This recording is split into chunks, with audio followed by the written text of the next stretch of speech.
Shalom Aleihim, Bisem Yesua Hamasyah, salam sejahtera di dalam nama Tuhan Yesus Kristus. Bersama saya, Pendeta Henry Tandianta MPS, kita akan membahas sebuah tema.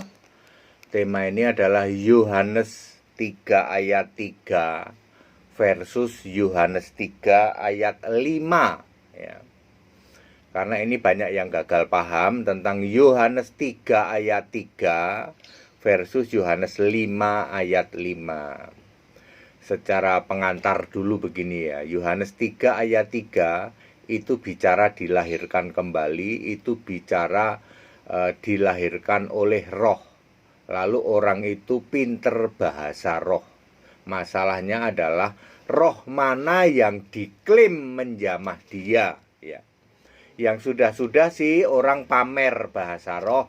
Sikara lama, raba-raba, lama-lama enak juga. Saya mau ngasih tahu, Anda mau minta bahasa roh model apa?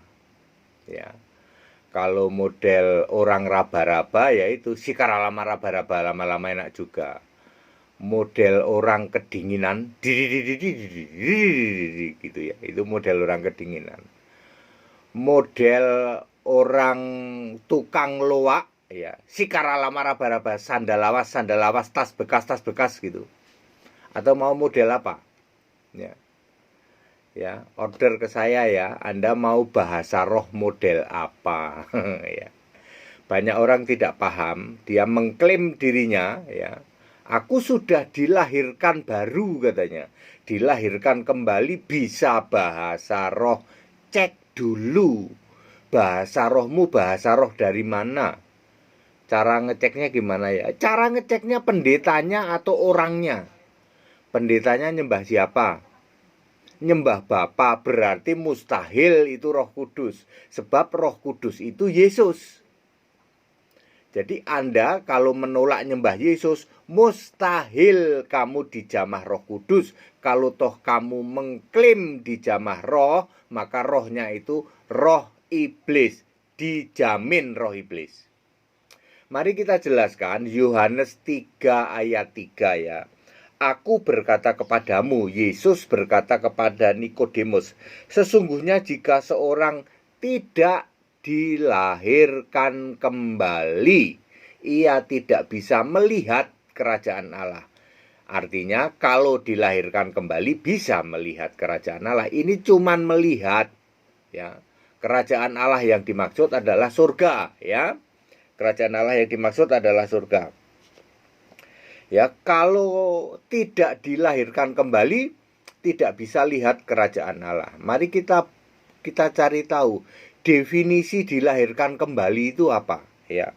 Di ayat 6, apa yang dilahirkan dari daging adalah daging, apa yang dilahirkan dari roh adalah roh. Di ayat 8, angin bertiup kemana ia mau dan engkau mendengar bunyinya, tetapi engkau tidak tahu dari mana ia datang dan kemana ia pergi. Demikianlah halnya tiap-tiap orang yang lahir dari roh ya. Jadi dilahirkan kembali artinya lahir dari roh, R-nya huruf besar ya. Lahir dari roh artinya lahir dari Allah, sebab roh R huruf besar itu Allah. Di dalam Yohanes 4 ayat 24, Allah itu roh. Jadi dilahirkan dari roh artinya dilahirkan dari Allah. Ini sama dengan Yohanes 1 ayat 13, yaitu yang disebut anak-anak Allah yang lahir bukan dari keinginan laki-laki dan perempuan, tetapi dari Allah. Itulah dilahirkan kembali. Artinya dilahirkan dari roh, artinya dijamah atau dibaptis oleh Roh Kudus ya. Seperti Kisah 19 ayat 6 maupun Kisah 10 ayat 44 dan 45. Baptisan roh ini wewenangnya Yesus, Yohanes 1 ayat 33. Ya. Jadi dilahirkan kembali artinya dibaptis roh. Ya. Lalu mana duluan Pak? Dibaptis roh apa dibaptis air dulu ya? Kalau di Cornelius di dalam Kisah 10 ayat 44 dan 45 itu dibaptis roh dulu, ya. Kalau di Kisah pasal 8 di Samaria, Filipus itu baptis air dulu, ya. Ya saudara, jadi clear, dilahirkan kembali artinya dibaptis roh atau dilahirkan dari roh, ya. Banyak orang mengklaim merasa dirinya lahir baru. Orang sering plesetkan ini menjadi lahir baru, gitu.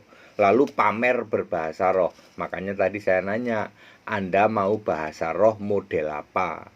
Kalau model tukang loak ya sikara lama, raba-raba, sandalawas, tas bekas. Kalau mau model orang kedinginan, gitu. Kalau mau model orang raba-raba ya itu sikara lama, raba-raba, lama-lama enak juga, makin diraba makin terasa. Dijamin itu semua bahasa roh palsu, bahasa roh iblis. Sebab roh R huruf besar ya dilahirkan kembali, dilahirkan oleh roh, dibaptis oleh roh. R huruf besar, roh adalah Yesus. Jadi bohong, super bohong, jago bahasa roh, tapi menolak Yesus satu-satunya Allah. Nah, mari kita lihat Yohanes 3 ayat 5. Tadi itu kan Yohanes 3 ayat 3. Ini beda ya. Yohanes 3 ayat 5 disebut kalau kamu tidak dilahirkan dari air dan roh. Dilahirkan dari air dan roh itu Yohanes 3 ayat 5. Kalau Yohanes 3 ayat 3 dilahirkan kembali. Dilahirkan kembali artinya dilahirkan dari roh. Jadi Yohanes 3 ayat 5 sebenarnya bisa disebut begini. Kalau kamu tidak dilahirkan dari air dan dilahirkan kembali. Kan dilahirkan kembali, dilahirkan dari roh. Maka kamu tidak bisa masuk. Nah, kalau lahir dari air dan lahir dari roh, dilahirkan kembali, maka urusannya masuk. Kalau tadi waktu dilahirkan kembali kan cuman lihat kerajaan surga. Ini masuk. Nah, untuk masuk kerajaan surga dalam tanda petik, quote and quote, tiketnya apa? Nama kita harus tertulis di dalam kitab kehidupan. Wahyu 21 ayat 27. Hanya yang tertulis dalam kitab kehidupan kita bisa masuk surga. Ya, kalau nggak tertulis dalam kitab kehidupan nggak bisa. Makanya menjadi penting ya toh. Kalau cuman baptis Roh Kudus tok, ya toh, maka Anda tidak bisa masuk surga. Jadi Anda perlu dua-duanya, yaitu baptis air dan baptis Roh atau dilahirkan kembali. Mana duluan? Bisa saja duluan baptis roh, lalu baptis air belakangan. Bisa juga air dulu, baru roh belakangan. Yang lebih umum, air dulu, baru roh belakangan. Jangan ngomong, oh penjahat di samping Yesus itu nggak dibaptis Pak. Ya itu keadaan khusus ya. Kita tidak sedang bicara keadaan khusus. Yang keadaan khusus ya sudah biarin, itu wewenangnya Yesus ya. Anda yang normal, ya, Anda kan normal nih, hidup normal ya, tapi tetap menolak dibaptis dengan benar, baptis dengan air ya, hanya mengandalkan aku sudah dilahirkan kembali, baptis dengan roh. Ini buktinya, aku bisa sikara lama raba-raba, mau lawas-lawas, sandal lawas tas bekas juga bisa. Itu bahasa roh dari iblis, karena kalau bahasa roh dari Yesus itu nggak pamer. Lihat 1 Korintus 14 ayat 2 ya, bahasa roh itu pribadi, urusan kita dengan Allah dan tidak ada yang bisa tahu ya. Jadi jangan diumbar di muka umum, itu dijamin bahasa roh iblis. Buktinya pastornya, pendetanya tidak nyembah Yesus, padahal Roh Kudus, roh R huruf besar adalah Yesus. Anda penyembah Bapa, mustahil kamu bisa bahasa roh. Itu bahasa roh palsu. Jadi harus dibaptis dengan air dan roh. Dibaptis dengan air itu apa? Ya baptis selam terlentang dalam nama Yesus. Selam itu contohnya Filipus dengan sida-sida itu di dalam kisah 8 ayat 38 apa 36 itu nyemplung dua-duanya ya. Jadi jangan Anda berpikir tidak nyemplung ya. Terus selam terlentang ya, karena baptis itu selam ya.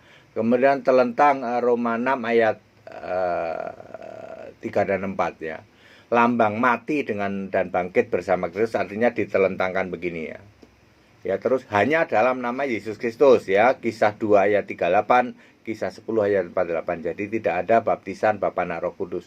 Anda harus baptis dulu dengan benar, yaitu selam telentang dalam nama Yesus Kristus. Lalu Anda dilahirkan kembali atau baptis Roh Kudus yang merupakan wewenangnya Yesus di dalam Yohanes 1 ayat 33. Maka Anda dijamin bisa masuk kerajaan Allah, masuk surga. Karena namamu tertulis dalam kitab kehidupan. Jadi nggak main-main ya.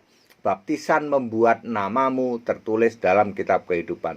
Tapi baptisan yang benar. Selam telentang dalam nama Yesus Kristus. Dan setelah itu Anda harus tetap menjaga imanmu, menyembah dan beriman hanya kepada Yesus Kristus, satu-satunya Allah yang benar. Jangan mau ditipu oleh ajaran-ajaran hipergrace yang ngaku Allah Esa. Itu Allah Esa gadungan. Jangan mau dipengaruhi pengajaran-pengajaran Oneness Pentakostal. Oneness itu Allah kesatuan. Itu yang ngaku-ngaku Allah Esa, itu Allah Esa gadungan. Ya, jangan mau ditipu meskipun comot-comot nama Yesus, kami Allah Esa Yesus Kristus. Cek dulu pendetanya, ya toh, pendetanya bisa khotbah enggak, ya. Pendetanya saja enggak bisa khotbah, ya toh. Ya, sok hebat diriin gereja. Udah gitu terima semua aliran, Oneness diterima, Hipergrace diterima, Saksi Yehova diterima masuk, ya. Cek dulu, itu ngaku-ngaku Allah Esa gadungan, ya. Allah Esa yang benar yaitu menjadikan Yesus Kristus satu-satunya Allah dan tidak kompromi, ya toh. Tidak mungkin Anda yang mengaku Yesus Kristus satu-satunya Allah masih bisa menerima orang hipergrace, ya toh. Penyesatan hipergrace, ya. Orang Saksi Yehova, orang Oneness Pentakostal, itu semua ajaran-ajaran ngarang bebas, ya. Ayo kembali ke Alkitab, Yesus Kristus satu-satunya Allah. Itu yang harus kita imani. Maka Anda akan selamat. Anda akan dibaptis. Semua orang-orang yang ngaku-ngaku Allah Esa, ya, ngaku Allah Esa dan Allah Esa gadungan, mereka-mereka belum dibaptis. Makanya pentingnya dibaptis adalah supaya keimananmu kuat, ya toh. Selain ngaku sudah dibaptis Roh Kudus, bisa bahasa roh sikaralamarabaraba, padahal itu Roh Kudusnya Roh Kudus bukan Yesus, ya. Artinya itu roh iblis, itu bahasa roh palsu. Lalu Anda ngaku-ngaku, ya toh, kami Allah Esa, tak kasih tahu, mereka belum dibaptis dengan benar. Makanya rohnya masih roh iblis. Cuman ngaku-ngaku doang Allah Esa, sesungguhnya Allah Esa gadungan. Ingat, tidak mungkin hipergrace ngaku Allah Esa. Tidak mungkin Oneness Pentakostal ngaku Allah Esa. Tidak mungkin SSY ngaku Allah Esa. Ya, cek baik-baik pendetanya, ya. Nggak bisa khotbah kok diriin gereja. Ya. Ada loh itu, ya. Pendeta nggak bisa khotbah, ya toh, ngaku-ngaku Allah Esa terus sendiriin gereja, khotbah aja nggak bisa, ya. Itu Allah Esa gadungan. Ingat Bapak Ibu Saudara, bahasa roh juga ada bahasa roh gadungan yang Anda merasa sudah dilahirkan kembali. Dilahirkan kembali artinya lahir dari roh, sedangkan lahir dari air artinya dibaptis dengan benar. Anda harus lakukan dua-duanya, ya. Yang duluan biasanya baptis air dulu, baru nanti baptis dengan Roh Kudus. Anda akan selamat. Baik, padat, singkat, dan clear, ya. Yuk ikut sekolah Alkitab yuk Bapak Ibu, supaya Anda tahu seperti ini. Jadi jangan ngotot, jangan ngeyel, jangan tegar tengkuk, ya toh. Jangan mau disesatkan ajaran-ajaran Oneness. Oneness adalah Allah kesatuan. Anda bisa pecah otaknya, ya toh. Pecah otaknya mikirin Tritunggal, bisa pecah otak mikirin Oneness Pentakostal, bisa pecah otakmu mikirin hipergrace, bisa pecah otakmu mikirin Saksi Yehova. Ayo kembali ke Alkitab, tunduk kepada firman, ya. Sudah jelas Allah itu Esa. Esa itu pasti satu, pasti roh, pasti maha hadir, yaitu Yesus Kristus. Tidak usah muter-muter, ya. Ya. Ayo ikut sekolah Alkitab supaya paham di atas rata-rata. Segala hormat, kemuliaan untuk Yesus Kristus, satu-satunya Allah yang benar, Allah segala masa, sebelum segala abad, sekarang sampai selama-lamanya. Tetap bersama saya, Pendeta Henry Tandianta, MPS. Haleluya, amin.